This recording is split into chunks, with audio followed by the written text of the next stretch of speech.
بسم اللہ الرحمن الرحیم۔ السلام علیکم، آپ دیکھ رہے ہیں الف نیوز اور میں ہوں آپ کے ساتھ ماجد علی۔ شامل کرتے ہیں پاکستان اور دنیا بھر سے بریکنگ نیوز ہیڈ لائنز۔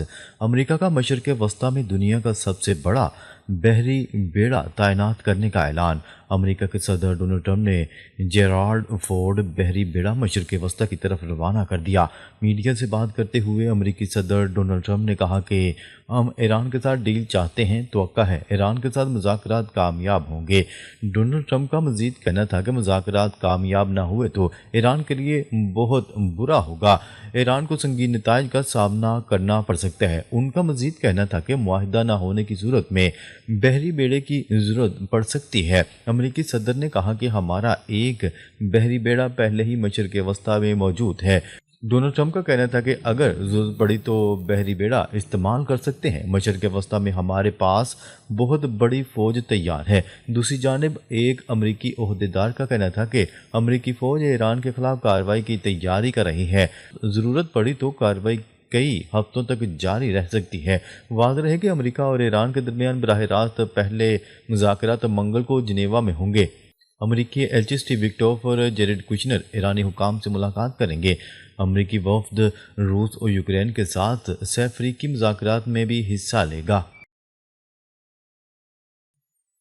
خبر کے اگلے حصے میں بات کرتے ہیں امریکہ ایران کے خلاف طویل فوجی آپریشن کی تیاری کر رہا ہے، امریکی عہدیدار کا دعویٰ۔ ایک امریکی عہدیدار نے دعویٰ کیا ہے کہ امریکی فوج ایران کے خلاف مسلسل اور طویل آپریشن کی تیاری کر رہی ہے۔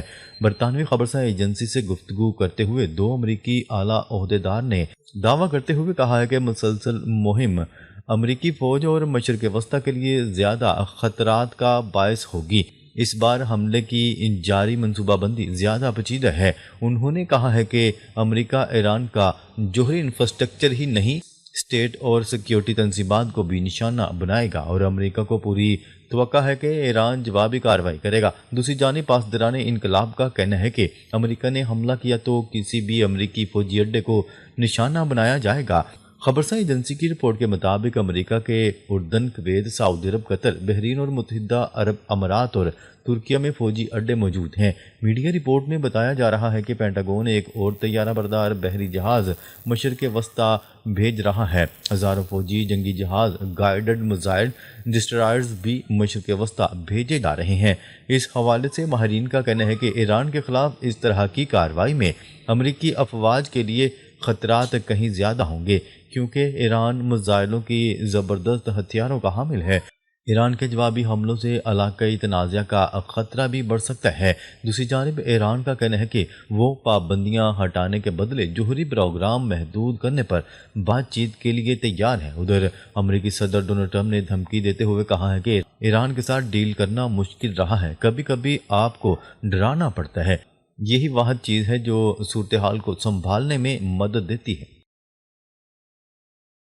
خبر کے اگلے حصے میں بات کرتے ہیں میزائل پروگرام ریڈ لائن ہے، اس پر کسی بھی قسم کے مذاکرات نہیں ہو سکتے۔ ایران نے دو ٹوک پیغام جاری کر دیا۔ ایران نے ایک بار پھر اپنے میزائل پروگرام کو ریڈ لائن قرار دیتے ہوئے اس پر کسی بھی قسم کے مذاکرات ناقابل قبول قرار دے دیا۔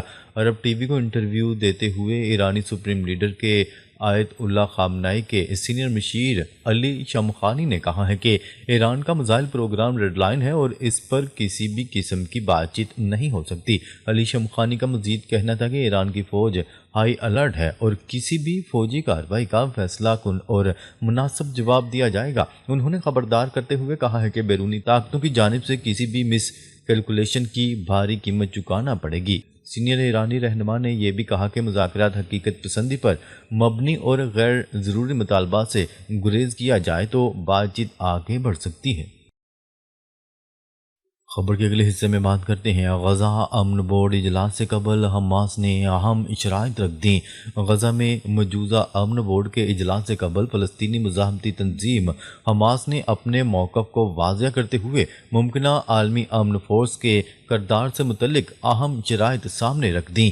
تنظیم کا کہنا ہے کہ اگر کوئی بین الاقوامی فورس تعینات کی جاتی ہے تو اس کا دائرہ کار محدود ہونا چاہیے اور وہ فلسطین کے داخلی سیاسی اور سیکیورٹی معاملات میں کسی بھی قسم کی مداخلت نہ کرے۔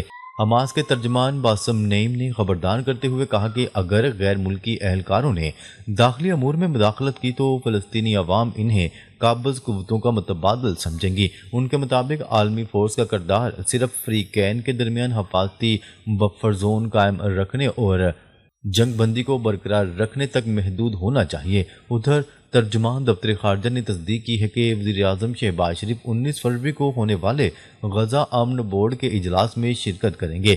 انہوں نے واضح کیا کہ اگر عالمی فورس محض فریقین کے درمیان حفاظتی تہ کے طور پر کام کرے گی تو اس پر کوئی اعتراض نہیں۔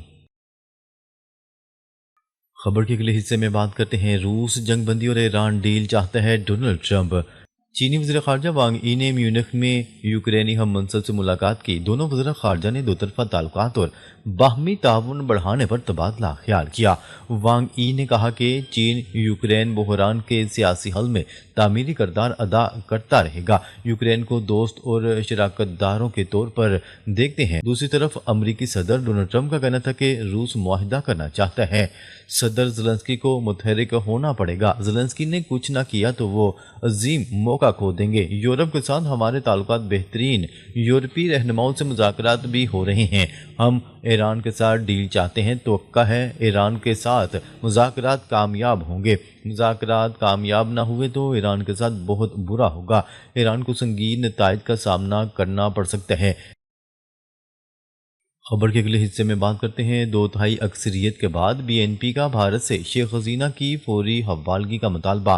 بنگلہ دیش کے حالیہ انتخابات میں 2/3 اکثریت حاصل کرنے والی بنگلہ دیشی نیشنل پارٹی نے اعلان کیا ہے کہ وہ سابق وزیر اعظم شیخ حسینہ کی حوالگی کے لیے بھارت سے باضابطہ طور پر مطالبہ کرے گی، جبکہ صلاح الدین احمد نے بی این پی کے ڈھاکہ دفتر کے باہر صحافیوں سے گفتگو کرتے ہوئے کہا کہ جماعت قانون کے مطابق دباؤ ڈالے گی تاکہ شیخ حسینہ عدالت کے سامنے پیش ہو۔ انہوں نے مزید کہا کہ یہ معاملہ بنگلہ دیش اور بھارت کی وزارت خارجہ کے درمیان حل ہونا چاہیے اور ہم بھارتی حکومت سے مطالبہ کریں گے کہ سابق وزیر اعظم کو واپس بھیجا جائے تاکہ وہ انسانیت کے خلاف جرائم کے مقدمات کا سامنا کریں۔ بی این پی کی قیادت کا کہنا تھا کہ بھارت سے حوالگی کا مطالبہ بنگلہ دیش کے قانون اور عدالتی نظام کے تحفظ کے لیے ضروری ہے اور یہ اقدام عالمی قوانین کے مطابق ہوگا۔ خبر کے اگلے حصے میں بات کرتے ہیں شمالی کوریا نے جنوبی کوریا سے خود مختاری کی خلاف ورزی نہ کرنے کی ضمانت مانگ لی۔ شمالی کوریا نے جنوبی کوریا کی حکومت پر زور دیا ہے کہ وہ ایسے اقدامات کرے جن سے اس کی خود مختاری کی کسی بھی خلاف ورزی کو روکا جا سکے، جیسا کہ رواں سال کے آغاز میں ڈرون کی دراندازی کے واقعات میں ہوا تھا۔ مرکزی کمیٹی کی ڈائریکٹر نے کہا کہ جنوبی کوریا کے وزیر برائے اتحاد جونگ ٹونگ یونگ نے منگل کو سال کے آغاز میں پیش آنے والے ڈرون دراندازی کے واقعات پر باضابطہ طور پر افسوس کا اظہار کیا تھا۔ خبر کے اگلے حصے میں بات کرتے ہیں ملکی قوانین کی خلاف ورزی کا الزام، روس کا واٹس ایپ بند کرنے کا اعلان۔ روس نے ملکی قوانین کی خلاف ورزی کا الزام لگا کر امریکی میسجنگ اپلیکیشن واٹس ایپ کو بند کرنے کا اعلان کر دیا۔ روسی حکام کا کہنا ہے کہ واٹس ایپ روسی قوانین کی پابندی کرنے میں ناکام رہا ہے۔ چند دن قبل ہی روس نے مخالف میسجنگ ایپ ٹیلی گرام تک بھی رسائی محدود کر دی تھی۔ روسی حکومت صارفین کو مقامی میسجنگ سروس میکس پر منتقل کرنے کی کوشش کر رہی ہے جو اینڈ ٹو اینڈ انکرپشن فراہم نہیں کرتی۔ بعض ماہرین کے مطابق روسی حکومت کا یہ اقدام نگرانی کا ممکنہ ذریعہ ہو سکتا ہے۔ دوسری جانب ناقدین کا کہنا ہے کہ یہ پابندی روسی حکام کی جانب سے انٹرنیٹ پر کنٹرول مضبوط کرنے اور شہریوں کی آن لائن سرگرمیوں پر نگرانی بڑھانے کی کوششوں کا حصہ ہے۔ ناظرین، اب تک کے لیے اتنا ہی، مزید خبریں لے کر بہت جلد آپ کی خدمت میں حاضر ہوں گے۔ تب تک کے لیے اپنا خیال رکھیے گا۔ اللہ نگہبان۔